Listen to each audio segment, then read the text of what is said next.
কারণে দেখবেন যত আইন হচ্ছে আমার মতো আপনার মতো ভ্যান চালক রিক্সা চালকের উপর দিয়ে হয়। বড় লোকের ছেলে মানুষ হত্যা করলে জেল জরিমানা হয় না, রিক্সার ড্রাইভারের রিক্সার নিচে পড়ে মুরগি মারা গেলে 6 মাসের জেল হয়। কথা ঠিক কিনা? এমন এক দেশে বাস করি যেই দেশের ভিতরে 21 বছরের আগে ছেলে মেয়ের বিয়ে দিলে বাড়িতে পুলিশ চলে আসে, নরপিশাচ সাংবাদিক চলে আসে, ওই বাবা মাকে জেল হাজতে যেতে হয়, ওই ছেলেকে জেলে যেতে হয়। অথচ এই বাংলাদেশে 13-14 বছরের মেয়ে যদি আরেক ছেলে নিয়ে ভেগে চলে যায় প্রাইভেট লাভার নিয়ে, এটার কোনো মামলা হয় না। এটার নাম বাংলাদেশ।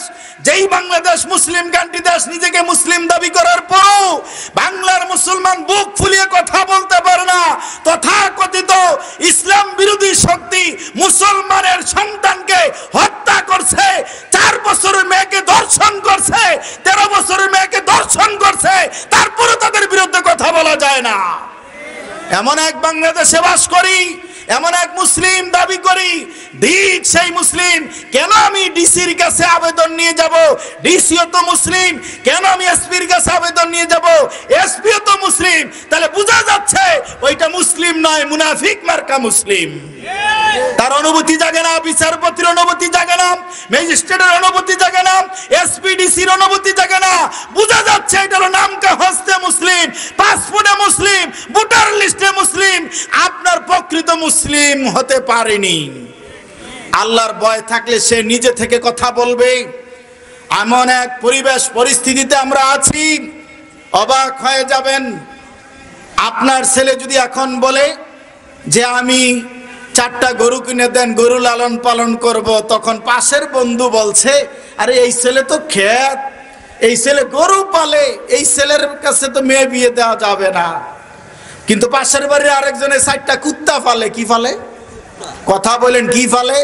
কুত্তা ফালে। তখন দেখবেন 10 জন দাঁড়াই গেছে যে এই ছেলে স্মার্ট, এই ছেলে অনেক কিছু বুঝে, কুত্তা ফালে, ওই ছেলের মতন গরু ফালে না। তাহলে গরু ফাললে যদি খেত হয় আর কুত্তা ফাললে যদি স্মার্ট হয়, তাহলে কালকে থেকে ওরে গরুর দুধ না খাওয়া কুত্তার দুধ খাওয়া।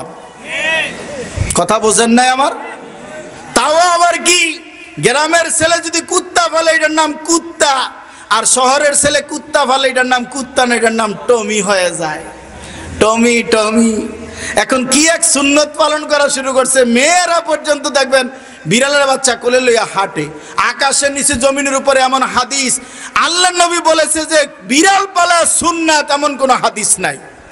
বিড়াল পালা সুন্নাত সরাসরি এমন কোন হাদিস নেই। কিন্তু এই যে একটা অপসংস্কৃতি ঢুকাই দিয়া একেবারে দিছে নামাইয়া সবাই, কেন বিড়াল কোলে লইয়া সবাই হাঁটতেছে। ওর ওয়াক্তিয়া সালাতের খবর নাই, ওর পর্দার কোনো খবর নাই, ওর বাপ দাদার খবর নাই, ও শয়তানি কারবার সব মাথায় ভূতের মতো চেপেছে। পরিস্থিতি জটিল ও কঠিন। আপনার সন্তানকে আমাকে বেঁচে থাকার জন্য যা যা করণীয় আপনি করেন, মনে রাখতে হবে কোরআন সুন্নাহর আলোকে আল্লাহর ভয় নিয়ে আপনাকে আগাতে হবে। কোরআনে ইত্তাকুল্লাহ ওয়াত্তাকুল্লাহ শব্দ এসেছে, আল্লাহর ভয় করো, শুধু আল্লাহর ভয় করো।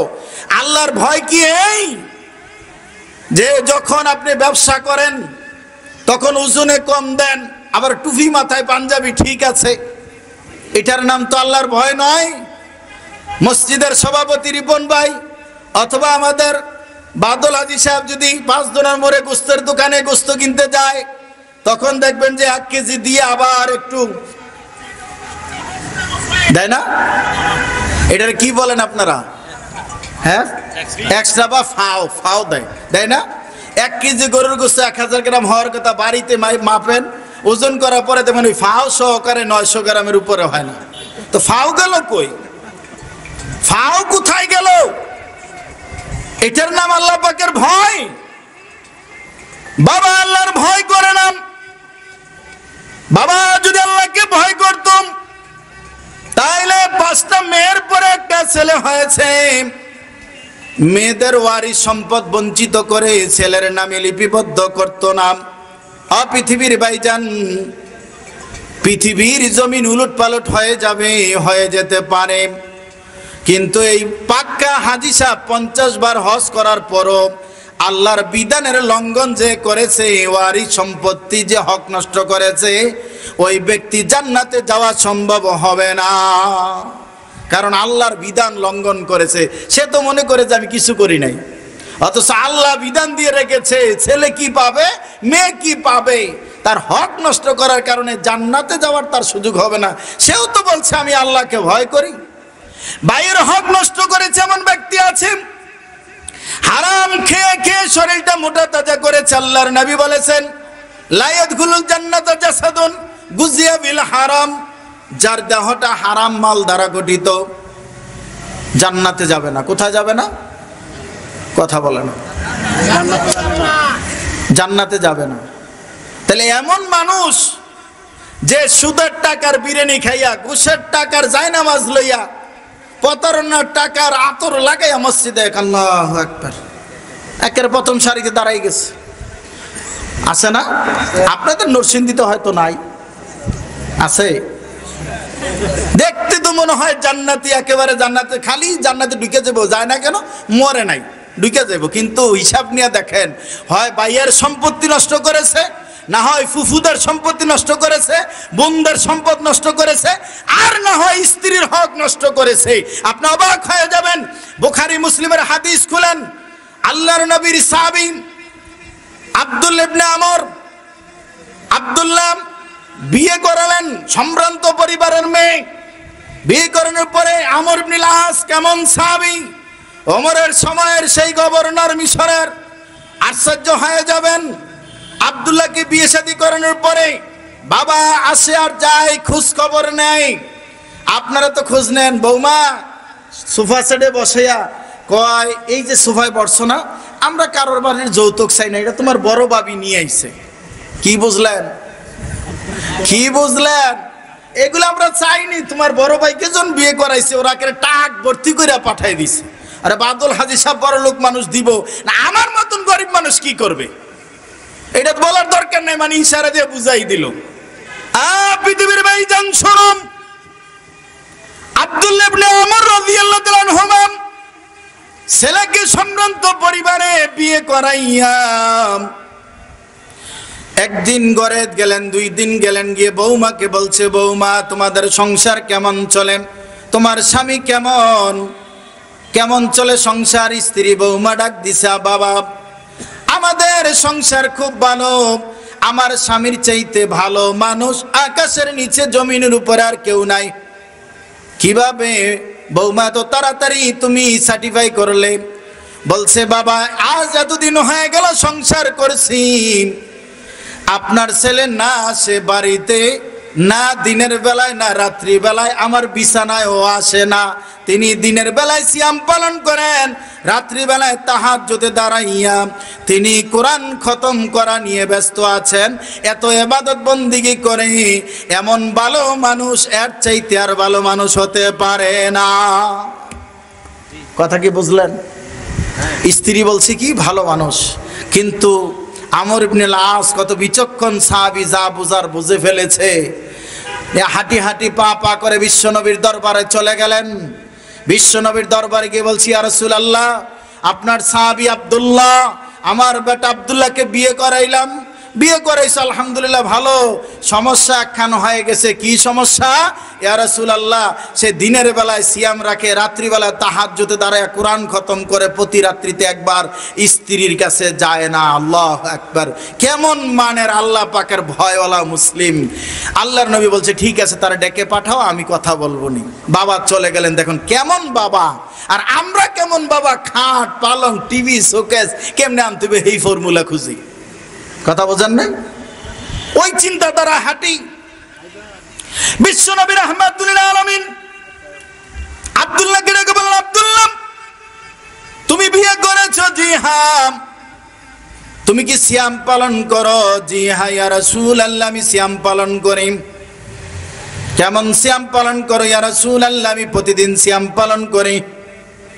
তুমি কেমন কোরআন তেলাওয়াত করো? ইয়া রাসূলুল্লাহ আমি প্রতি রাত্রি বেলায় একবার কোরআন খতম করি। বিশ্ব নবী রাহমাতুল লিল আলামিন, মানবতার নবী, আদর্শের নবী, দয়ার নবী রাহমাতুল লিল আলামিন বলছেন, রে আব্দুল্লাহ না না, প্রতি মাসে 3 দিন সিয়াম পালন করবা, এটা তোমার জন্য যথেষ্ট হয়ে যাবে। প্রতি মাসে 3 দিন সিয়াম পালন করবা। আর তুমি প্রতি মাসে 3 দিন সিয়াম পালনের সাথে সাথে তুমি 1 মাসে একবার কোরআন তেলাওয়াত করো। আল্লাহর নবী কথা বলার পর আব্দুল্লাহ বলছে, ইয়া রাসূলুল্লাহ, আমি তার চেয়ে বেশি করব। আল্লাহর নবী আরো বললেন। তারপর এক পর্যায়ে আল্লাহর নবী 1 সপ্তাহের কথা বলে দিলেন, 3 দিনের কথা অন্য হাদিসে আসছে, এর বেশি করো না। এরপর আল্লাহ নবী বলছে, আব্দুল্লাহ, তুমি দাউদের মতো সিয়াম রাখো, একদিন রাখবে একদিন ছাড়বে, একদিন রাখবে একদিন ছাড়বে। এইবার বিশ্ব নবী কেমন মানবতার নবী, আদর্শের নবী, তিনি এবার ইশারা মারলেন যে শোনো, তোমার দেহের হক আছে, চোখের হক আছে, প্রতিবেশীর হক আছে, আত্মীয়র হক আছে, স্ত্রীরও হক আছে। দেখেন লাস্ট পর্যায়ে গিয়ে কি বলছে, তোমার স্ত্রীরও হক আছে। সিয়াম পালন করলে সারাদিন স্ত্রীর কাছে যাওয়ার সুযোগ আছে, রাত্রিবেলা তাহাজ্জুদে দাঁড়াই গেলে বিছানায় যাওয়ার সুযোগ আছে। আল্লাহর নবী এবার ইশারা মানলেন, তোমার স্ত্রীরও হক আছে। সম্মানিত উপস্থিতি, আমরা মুসলিম, আমরা কতজন আছি স্ত্রীর হক আদায় করছি? নাম তো নিজের নাম হক রাখছেন, যদিও আব্দুল হক, কিন্তু নিজের নাম তো হক রাইখা থুইয়া দিছেন, কিন্তু হক আদায়তে কতটুকু আছি? মা বোনদেরকে জিজ্ঞাসা করলে বোঝা যাবে, মা বোনেরও চালাক কম না আবার।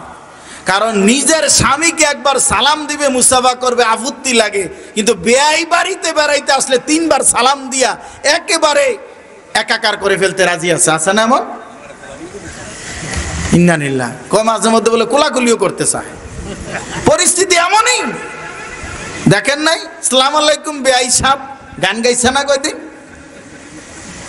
পৃথিবীর ভাইজান শরম, আল্লাহ পাকের ভয়, আল্লাহ রাব্বুল আলামিন আল্লাহকে ভয় করার কথা বলেছেন। পৃথিবীর মানুষ যেন অন্য কাউকে ভয় না করে। পৃথিবীর ভাইজান কেমন ভয় করবে? আল্লাহর ভয় ছাড়া কারোর ভয় ভিতরে থাকবে না। যদি থাকে হয় মুনাফিকি করলো। এই পৃথিবীর জমিনে মুসলিম ছাড়া, মুত্তাকি ফরেজগার ব্যক্তি ছাড়া, আল্লাহ পাকের ভয় ছাড়া কোনো ব্যক্তি সামনে অগ্রসর হওয়া, তার একনিষ্ঠ একজন মুসলিম হিসাবে দায়িত্ব কর্তব্য হলো আল্লাহর ভয় থাকবে। সে পড়ালেখা করবে, আল্লাহর ভয় থাকবে। সে ব্যবসা করবে, আল্লাহর ভয় থাকবে। সে শেয়ারে ব্যবসা করলে আমানতদারিতা থাকবে। সে যেই জায়গায় যাবে দিনে রাত্রিতে সকালে বিকেলে আল্লাহর ভয় থাকবে। আল্লাহর ভয় যদি না থাকে পৃথিবীর জমিনে কত বিশৃঙ্খলা সৃষ্টি হয়ে যাবে, আমানতদারিতা ছুটে যাবে, মুনাফিকি বেড়ে যাবে। পৃথিবীর ভাইজান বিশ্বনবী রাহমাতুল লিল আলামিনের আগমনের আগে মক্কার সেই লম্পট চাঁদাবাজ দাগাবাজেরা যারা খুন দর্শন রাহাজানিতে ব্যস্ত ছিল, বিশ্বনবী রাহমাতুল লিল আলামিন যখন কোরআনের দাওয়াত দিলেন, কালেমা তাইয়্যিবা লা ইলাহা ইল্লাল্লাহর দাওয়াত দিলেন, এই মানুষগুলি দাগাবাজ চাঁদাবাজ সন্ত্রাসের লিডারেরা পরিবর্তন হয়ে যেই মানুষগুলি জাহান্নামে যাওয়ার জন্য রেডি ছিল, এই মানুষগুলি সোনার মানুষ হয়ে জান্নাতে যাওয়ার সার্টিফিকেট পেয়ে গেল। কথাটি কিনা? এই মানুষগুলি তো পরিবর্তন হয়ে গেল। আল্লাহ পাকের ভয় মুসলিমদের মাঝে যে কি পরিমাণ আপনি কল্পনা করতে পারবেন না। ওরা ছোটখাটো কোনো গুনাহ দেখলে পাহাড়ের মতো মনে করত, আর আমরা পাহাড়ের মতো গুনাহকে মাছির মতো মনে করি। কথা বোঝেন নাই? যেখানে নবী বলছেন লা ইয়াদখুলুল জান্নাতা জাসাদুন গুজিয়া বিল হারাম, অথচ আজকে আপনি দেখেন সুদ, ঘুষ, প্রতারণা, 2 নাম্বারি, ছলচাতুরি, সিটারি, বাটপারি যা আছে মুসলিমদের ভিতরে আরো বেশি, তাই না? অবাক হয়ে যাবেন। আপনি দেখেন আপনার ছেলেটা স্কুলে পড়াবেন, মাদ্রাসায় পড়াবেন, অথচ আপনি মনে করছেন খুব ভালো মানুষ। আপনার ছেলেটা 9ম শ্রেণীতে মাত্র উঠল, এই ছেলেটার বইয়ে অঙ্ক করতে গিয়ে লেখা আছে 10 লিটার দুধের সাথে 2 লিটার পানি মিশাইলে দুধ আর পানির অনুপাত কত। অনুপাতের চ্যাপ্টারে গিয়ে দেখেন অঙ্ক দেওয়া আছে। সেখানে আপনার ছেলে কি অঙ্ক শিখাইলো নাকি খাদ্যে ভেজাল দেওয়া শিখাইলো? বলেন। আমার কথা বলতে উত্তর দিতে হবে, ডাইন বাম দেখার আপনার দরকার নাই। আপনার ছেলে কি অঙ্ক শিখাইলো নাকি খাদ্যে ভেজাল দেওয়া শিখাইলো? 10 ভরি স্বর্ণের সাথে 2 বড়ি খাদ মিশাইলে স্বর্ণ এবং খাদের অনুপাত কত? এইভাবে আমার ছেলেকে, আপনার ছেলেকে নষ্ট করে দিয়ে ঈমান হারা করছে। পৃথিবীর মুসলমান, ওই অঙ্ক বইয়ের ভিতরে কেন সুদের অঙ্ক আসবে? সেই জায়গায় থাকার কথা যাকাতের অঙ্ক, কেন সুদের অঙ্ক ঢুকে গেল? আজকে সুদখোর মহাজনরাও আজকে পৃথিবীর আপনার বড় বড় পদে আসীন হয়ে যাচ্ছে।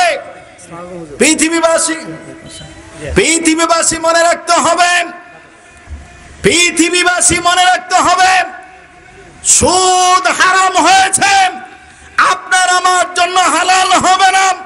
ঘুষ হারাম হয়েছে, আপনার আমার জন্য হালাল হবে না। জেনা ব্যভিচার হারাম হয়েছে, আপনার আমার জন্য হালাল হবে না। অন্যায়, অত্যাচার, দুর্নীতি, মানুষ খুন করা, মানুষের সম্পদ নষ্ট করা, দুর্নীতি করে হারাম করা হয়েছে। এইটা নতুন করে হালাল করার কোনো সুযোগ নেই। মানুষ যদি কেউ হালাল করার চেষ্টা করে তাহলে সেটা মুসলিম থাকবে না, ওইটা অমুসলিমে কাফেরে পরিণত হয়ে যাবে। কথা ঠিক কিনা? পৃথিবীবাসী অবাক হয়ে যাবেন আল্লাহর ভয় কিরকম। আল্লাহর নবী দুনিয়া থেকে বিদায় নিলেন, তারপরে খলিফা হলো আবু বকর, তিনি বিদায় নিলেন, তারপরে খলিফা হলো ওমর। ওমরের সময়ে